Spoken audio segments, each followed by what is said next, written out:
कहानी की शुरुआत में हम ड्रोसा नाम की एक निशानेबाज को देखते हैं जो कई घंटों से एक सुरंग में छिपी हुई है। दरअसल वह अपने लक्ष्य का इंतजार कर रही है। ड्रोसा को पास के हवाई अड्डे पर विमान के उतरने के तुरंत बाद एक सरकारी अधिकारी को मारने का काम सौंपा गया था।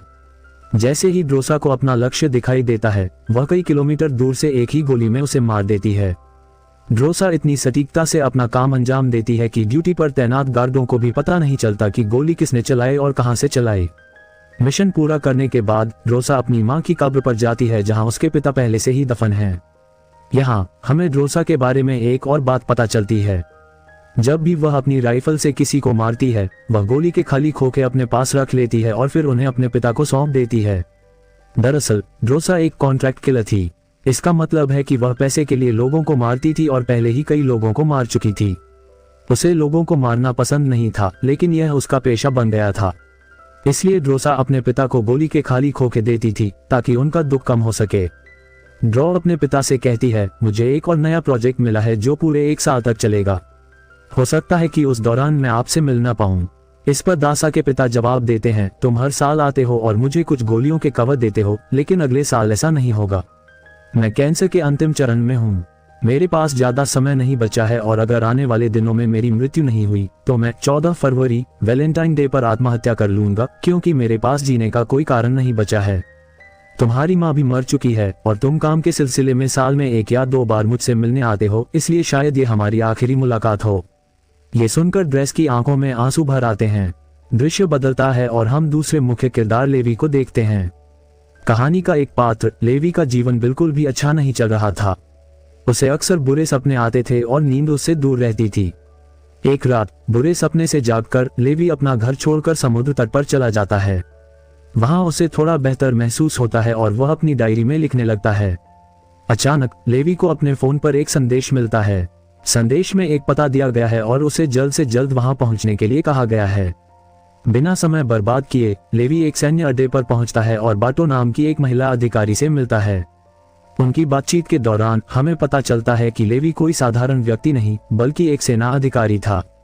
अब सेवानिवृत्त हो चुका वह एक कुशल निशानेबाज भी रहा है जिसने 200 से अधिक लोगों को मार गिराया है। बाटो लेवी से कहती है, मैं तुम्हें एक मिशन पर भेजना चाहती हूँ क्योंकि तुम एक बहुत अच्छे निशानेबाज हो और यह काम सिर्फ तुम ही कर सकते हो। लेकिन मिशन पर भेजने से पहले बाटो लेवी से एक बहुत ही महत्वपूर्ण सवाल पूछती है। अगर तुम इस मिशन पर जाओगे तो क्या तुम्हें याद रखने वाला कोई बचेगा? ये सुनकर लेवी थोड़ा असहज महसूस करता है, लेकिन फिर वह जवाब देता है, नहीं, इस दुनिया में अब मेरा कोई नहीं है। ये सुनकर महिला लेवी से कहती है, तैयार हो जाओ, कुछ ही घंटों में मुझे उस संगीत मिशन पर भेजा गया है और आपको वहां 1 साल रहना होगा।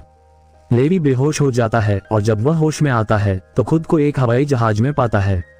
वह इस बात को लेकर असमंजस में है कि उसे कहां ले जाया जा रहा है और उसे किस तरह का मिशन सौंपा गया है। लेवी विमान में सवार सैनिक से पूछता है, आप कहां जा रहे हैं? लेकिन सैनिक कोई जवाब नहीं देता। वह बस इतना कहता है, हमें अपना पहचान पत्र और घड़ी दीजिए। मिशन पूरा होने पर आपको ये वापस मिल जाएंगे। संगीत थोड़ी देर बाद सैनिक उससे कहता है, विमान से उतरने का समय हो गया है। कुछ ही मिनटों में हम नो फ्लाई जोन में प्रवेश करने वाले हैं। हमें आगे जाने की अनुमति नहीं है।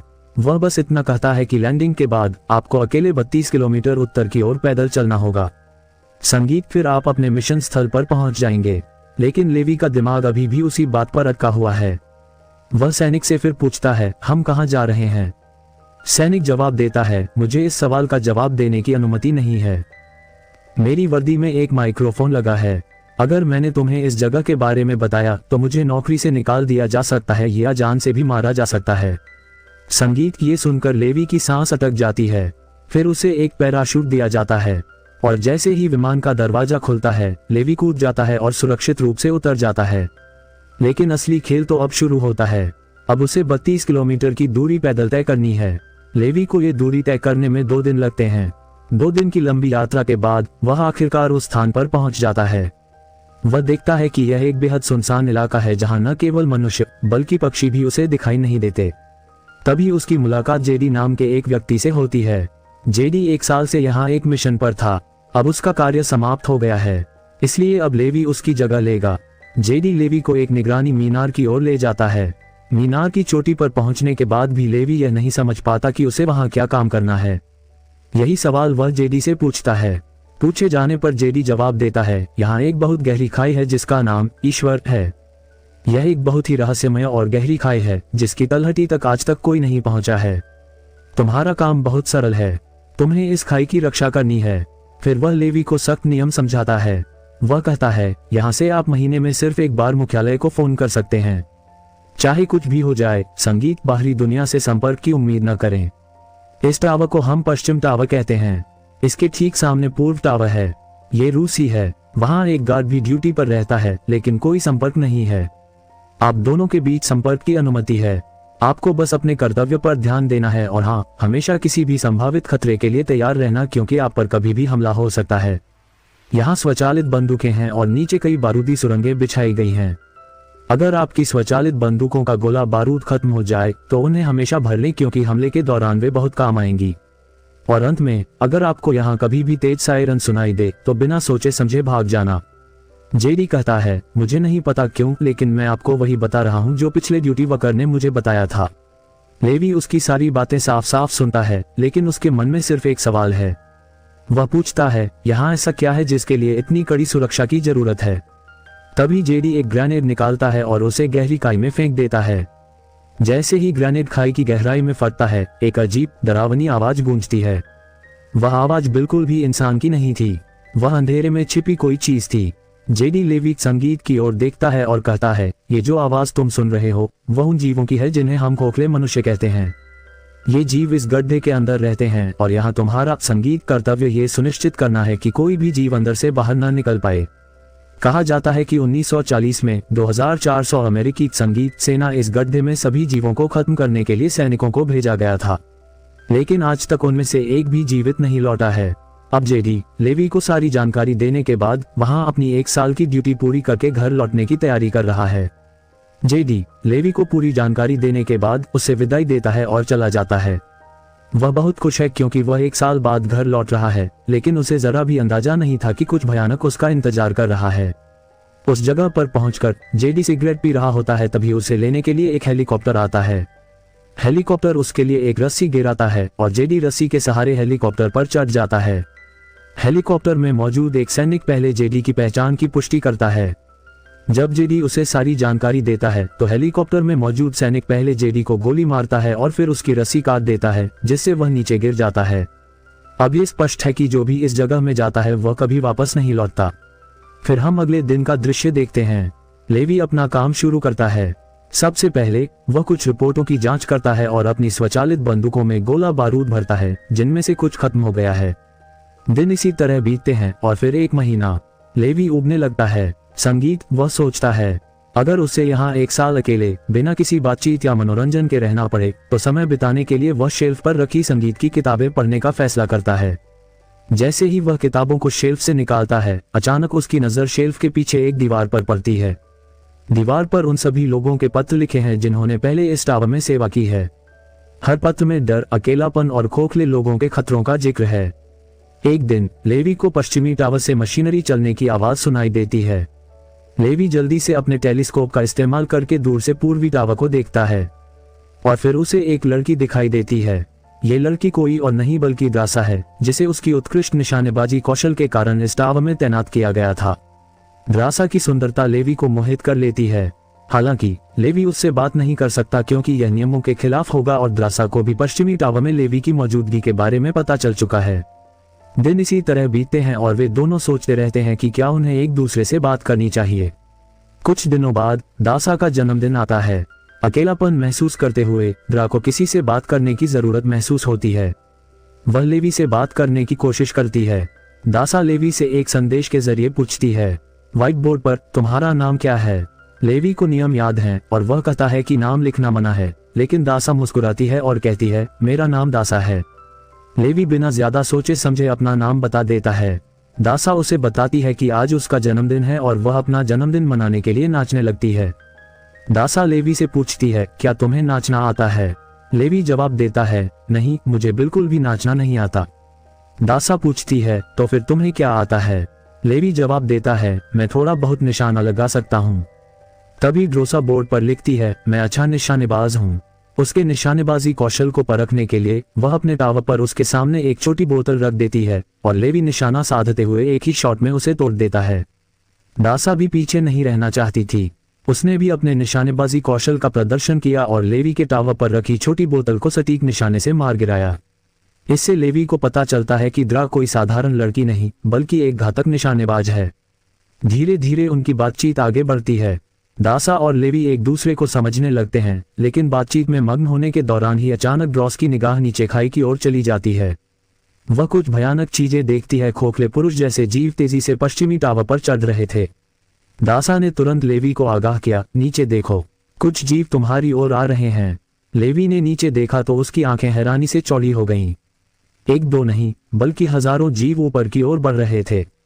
बिना समय बर्बाद किए उसने अपनी स्नाइपर राइफल उठाई और एक एक करके उन जीवों पर गोलियां चलाना शुरू कर दिया। लेकिन जीवों की संख्या इतनी ज्यादा थी कि लेवी अकेले उनका सामना नहीं कर सका। इसलिए दासा ने भी अपनी मशीन गन से फायरिंग शुरू कर दी। जीव पूर्वी टावर की ओर भी बढ़ने लगे। दोनों ने अपनी अपनी तरफ से जीवों को मारना शुरू कर दिया। तभी लेवी ने देखा कि एक जीव ऊपर द्रा के टावर तक पहुंच गया है और जैसे ही वह जीव दासा पर हमला करने वाला था, लेवी ने पूर्वी टावर से अपने बेहतरीन स्नाइपिंग कौशल का इस्तेमाल करते हुए उस जीव को मार गिराया। अब लेवी और दासा दोनों को एहसास हुआ कि अगर उन्हें इस खतरनाक जगह पर जीवित रहना है तो उन्हें मिलकर लड़ना होगा। सब कुछ ठीक हो जाने के बाद द्रा कहती है, यह मेरे जीवन का सबसे अच्छा जन्मदिन था। अगली सुबह लेवी नीचे बिछाई गई बारूदी सुरंगों को ठीक करता है और अपनी स्वचालित बंदूक को फिर से लोड करता है। अचानक एक ड्रोन प्रकट होता है खाई से। ड्रोन कुछ सेकंड के लिए लेवी को घूरता है। ड्रोन उसे अजीब तरीके से स्कैन करता है। संगीत लेवी इससे हैरान है और उसे समझ नहीं आता कि यह ड्रोन क्यों और किसके लिए भेजा गया था। दिन और महीने इसी तरह बीतते हैं और दोनों दोस्त बन जाते हैं। संगीत उनके दिन अच्छे से बीत रहे हैं और उन्हें अब अकेलापन महसूस नहीं होता। लेकिन एक दिन दासा बहुत उदास हो जाती है, संगीत क्योंकि वह 14 फरवरी थी। उसे याद आता है कि उसके पिता ने कहा था कि अगर आने वाले दिनों में कैंसर से उनकी मृत्यु नहीं हुई तो वे 14 फरवरी को आत्महत्या कर लेंगे। तभी द्रा बोर्ड पर लिखती है और लेवी से कहती है, आज मुझे बहुत अकेलापन महसूस हो रहा है। संगीत, काश आज मेरे साथ कोई होता। लेवी पहले दिन से ही द्रा से मिलना चाहता था और आज वह खुद को रोक नहीं पाता। वह दासा के पास जाने की योजना बनाता है। वह रॉकेट लॉन्चर का उपयोग करके पूर्वी टावर तक पहुंचता है। अगली सुबह वह रॉकेट लॉन्चर का उपयोग करके दासा पर एक मजबूत रस्सी फेंकता है। फिर दासा टावर से बाहर आता है और रस्सी को एक पेड़ से मजबूती से बांध देता है, जिससे लेवी रस्सी से लटककर पूर्वी टावर तक पहुंच सके। बिना देरी किए लेवी रस्सी का उपयोग करके पूर्वी टावर की ओर बढ़ने लगता है। हालांकि वह बीच रास्ते में ही अटक जाता है क्योंकि रस्सी का ढलान संगीत खत्म होता है। दासा उसका स्वागत करती है और कहती है, तुम्हारी बहुत बदबू आ रही है, पसीने से भीगे हुए हो, तो पहले नहा लो और फिर संगीत मैं तुमसे मिलूंगी। लेवी इस पर हंसता है। वह कुछ नहीं कहता, बस सहमति में सिर हिलाता है। द्रा शरारत करते हुए अपने कपड़े छुपा लेती है और सीसीटीवी कैमरे से लेवी को टावर के शॉवर में नहाते हुए देखती है। बाद में लेवी और दासा साथ बैठते हैं और काफी देर तक बातें करते हैं। द्रा उसे अपनी पूरी कहानी सुनाती है, कहती है, इस दुनिया में मेरा कोई नहीं बचा, सिर्फ मेरे पिता जीवित थे, लेकिन कल संगीत उन्होंने भी आत्महत्या कर ली होगी। लेवी अपने बुरे सपनों और अमेरिकी सेना में बिताए दिनों की कहानियां सुनाता है। बातचीत के दौरान रात हो जाती है। द्रा हल्का संगीत बजाती है। वे दोनों संगीत पर नाचने लगते हैं। इस नृत्य के दौरान वे एक दूसरे के करीब आते हैं और उनके बीच प्यार पनपता है। कुछ देर बाद लेवी द्रा की ओर देखकर मुस्कुराते हुए कहता है, मैंने तुम्हारे लिए एक कविता लिखी है, जब हम यहाँ से जाएंगे तब मैं तुम्हें दे दूंगा। अगले दिन लेवी को अपने पश्चिमी टावर में लौटना था। वह ड्रोसा को अलविदा कहता है और रस्सी का सहारा लेकर पश्चिमी टावर की ओर चलने लगता है। द्रा उसे जाते हुए देखती है, लेकिन तभी हमें कुछ जीव ऊपर की ओर बढ़ते हुए दिखाई देते हैं। टावर एक जीव बारूदी सुरंग से टकरा जाता है, जिससे एक जोरदार विस्फोट होता है। बारूदी सुरंग के लोहे के टुकड़े फटकर हवा में उड़ जाते हैं और एक रस्सी से टकराते हैं, जिससे रस्सी टूट जाती है और वह खाई में गिर जाता है। लेवी को गिरते देख दासा बिना सोचे समझे अपना पैराशूट उठाती है और खाई में कूद जाती है। खाई में गिरने के बाद दासा तेज बहती नदी में बह जाती है। वह किसी तरह नदी से बाहर निकलकर किनारे तक पहुंचने में कामयाब हो जाती है। दूसरी ओर लेवी ज्यादा भाग्यशाली होता है। एक बड़े पेड़ से गिरने के बाद वह लकवाग्रस्त हो जाता है। इतनी ऊंचाई से गिरने पर उसे गंभीर चोटें आती हैं, लेकिन वह बच जाता है। जैसे ही उसकी आंखें खुलती हैं, वह एक बड़े कीड़े को अपनी ओर आते हुए देखता है। उसने खुद को बचाने की कोशिश की, लेकिन पेड़ की लकड़ी टूट गई और लेवी उसकी जड़ों पर गिर गया। जैसे ही वह गिरा, जड़ें उसे जकड़ने लगीं और उसे फंसा लिया। इससे पहले कि जड़ें लेवी को मार पाती, द्रा आ जाती है। वह जल्दी से एक चाकू निकालती है और जड़ों को काटकर लेवी को मुक्त कर देती है। लेवी और दासा ने चारों ओर देखा। सन्नाटा और भय हर जगह छा गया। अचानक कुछ जीव पेड़ों से निकले और उन पर हमला कर दिया। भयंकर लड़ाई छिड़ गई। लेवी उसने अपनी बंदूक उठाई और पहली गोली चलाई, जो सीधे एक जीव के सिर में लगी। एक एक करके उन्होंने दोनों जीवों को मार डाला। लेवी को उस जीव का मृत शरीर मिला। उसने देखा कि उस जीव ने वही सेना की वर्दी पहनी हुई थी जो कभी अमेरिकी सैनिक पहना करते थे। ये दृश्य देखकर लेवी की रूह कांप उठी। उसे जेडी के शब्द याद आए, जिसमें उसने बताया था कि 1940 में 2400 सैनिकों का एक बड़ा दल इस खाई में भेजा गया था और वे कभी वापस नहीं लौटे। लेवी और दासा फिर एक अजीब भयानक जगह पर पहुंचे। दृश्य किसी बुरे सपने जैसा था। सड़ते हुए मानव शरीर हर जगह पड़े थे और सबसे अजीब बात यह थी कि इन शरीरों के भीतर से पौधे उगाए थे। ऐसा लग रहा था मानो किसी घातक वायरस ने उस जगह को अपने कब्जे में ले लिया हो। अचानक पेड़ों के बीच कुछ हलचल हुई। लेवी और दासा को एहसास हुआ कि वे जीव एक बार फिर उनका पीछा कर रहे हैं। डरे हुए दोनों बेतहाशा भागे और एक जर्जर चर्च में घुस गए। दरवाजा बंद करने के बाद उन्हें एक अजीब दृश्य दिखाई दिया। मानव शव हर जगह बिखरे पड़े थे। उनकी हालत ऐसी लग रही थी मानो उन्होंने वायरस से बचने के लिए आत्महत्या कर ली हो। अचानक एक बड़ी मकड़ी द्रासा पर कूद पड़ती है और कई और मकड़ियां निकल आती हैं। ये मकड़ियां काफी बड़ी हैं। जैसे ही मकड़ी उन पर हमला करती है, लेवी और दासा मिलकर उसे नष्ट कर देते हैं। दूसरी तरफ जीव चर्च का दरवाजा तोड़कर अंदर घुस जाते हैं। लेवी और द्रा अपनी जान बचाने के लिए गोलियां चलाते हैं। वे हमले से बचकर भागने में कामयाब हो जाते हैं। तभी लेवी को आगे पहाड़ में एक पुरानी सुरंग दिखाई देती है। वे तुरंत सुरंग में प्रवेश करते हैं। अंदर जाकर उन्हें पता चलता है कि यह वास्तव में एक पुरानी प्रयोगशाला है। टूटे हुए कांच, मशीनें और पुराने जंग लगे बर्तन हर जगह बिखरे पड़े हैं। यहाँ लेवी को एक पुरानी डीवीडी कैसेट मिलती है। लेवी उसे चलाता है और स्क्रीन पर एक लड़की दिखाई देती है। लड़की बताती है, हम यहाँ एक गुप्त रासायनिक मिसाइल परियोजना पर काम कर रहे थे। हमारे साथ सैकड़ों वैज्ञानिक थे, लेकिन एक दिन भूकंप आ गया। शक्तिशाली भूकंप के कारण मिसाइलों के रसायन लीक हो गए। जहरीले रसायन हवा में फैलने लगे। कुछ ही घंटों में लोग वायरस से संक्रमित होने लगे। अपना पेट दिखाते हुए लड़की कहती है, मैं भी संक्रमित हूँ। हालांकि हमने सेना को सब कुछ बता दिया था। हमने उनसे संक्रमण को और फैलने से रोकने के लिए पूरे इलाके में बमबारी करने को कहा, लेकिन उन्होंने ऐसा नहीं किया, नहीं सुना। ये वीडियो देखने के बाद लेवी को एक आधुनिक कंप्यूटर मिलता है। वह समझ नहीं पा रहा है कि इस जगह पर आधुनिक कंप्यूटर कैसे रखा गया है। लेवी इसे चालू करता है और इसमें मौजूद जानकारी देखकर दंग रह जाता है। उसे डार्क लेक नामक एक कंपनी के बारे में पता चलता है जो अर्धसैनिक हथियार बनाती है।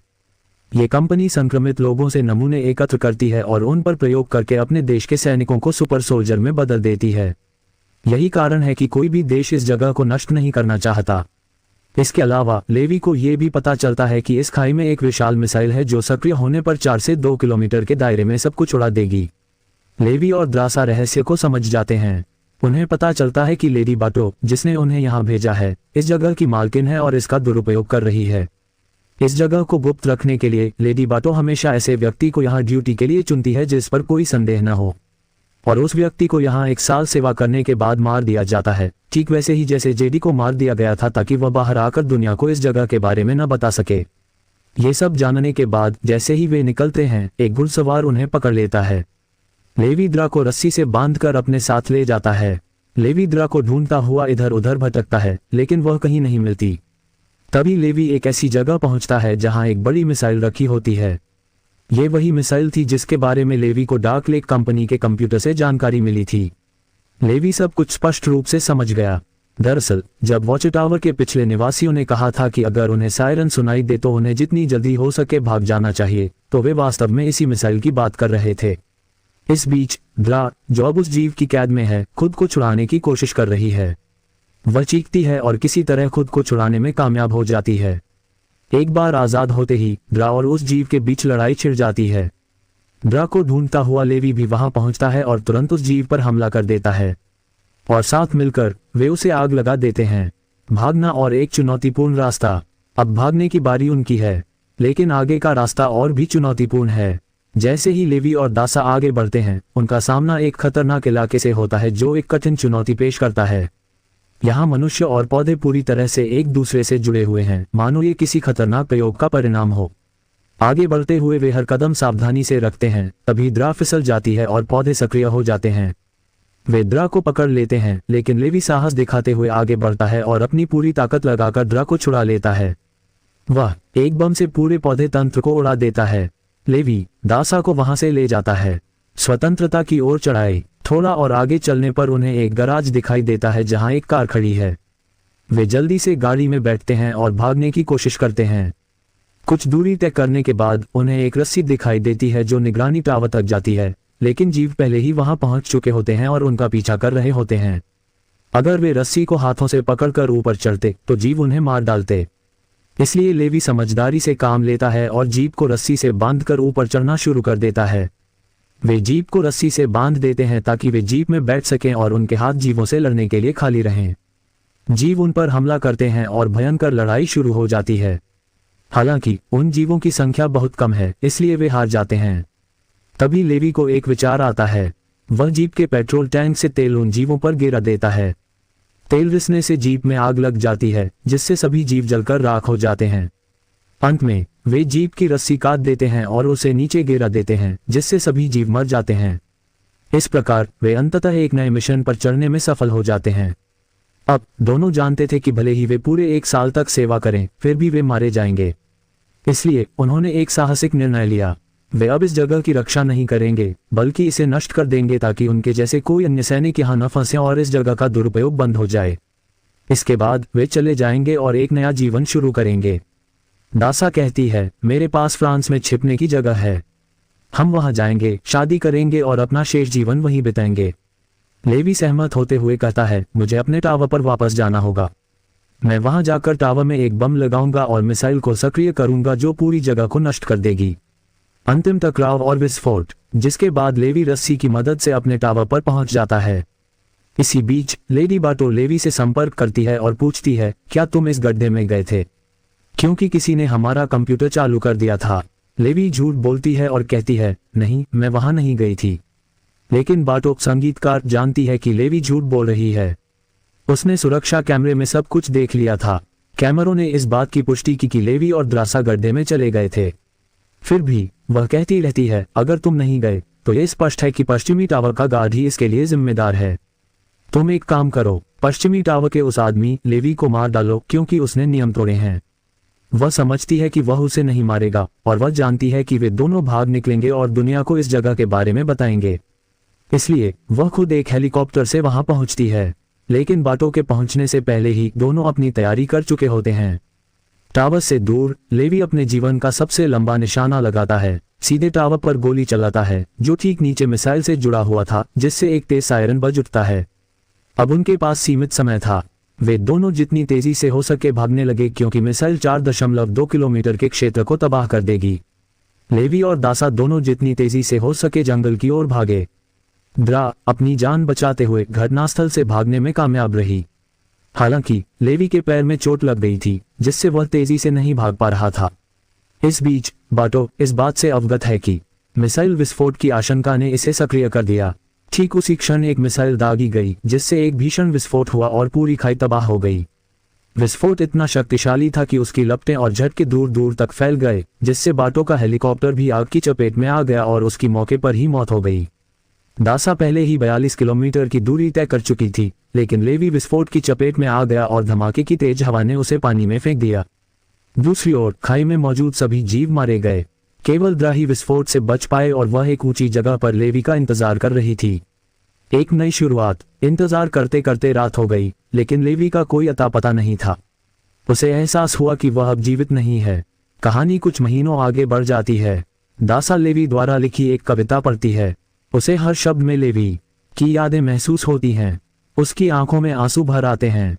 आंसुओं से भरी आंखों से वह अपने दिल को शांत करने की कोशिश करती है। अब दासा फ्रांस के एक होटल में वेट्रेस के रूप में काम करते हुए एक नया जीवन शुरू करती है। लेकिन फिर अचानक एक दिन लेवी उसके सामने प्रकट होता है। संगीत, वह जीवित था। लेवी को देखकर ड्रेसे की आंखें चौड़ी हो गईं। खुशी से झूमते हुए वह उसे गले लगाने के लिए दौड़ी। और इसी के साथ कहानी संगीत समाप्त होती है। अगर आपको वीडियो पसंद आया तो कृपया हमारे चैनल को सब्सक्राइब करें और लाइक करें।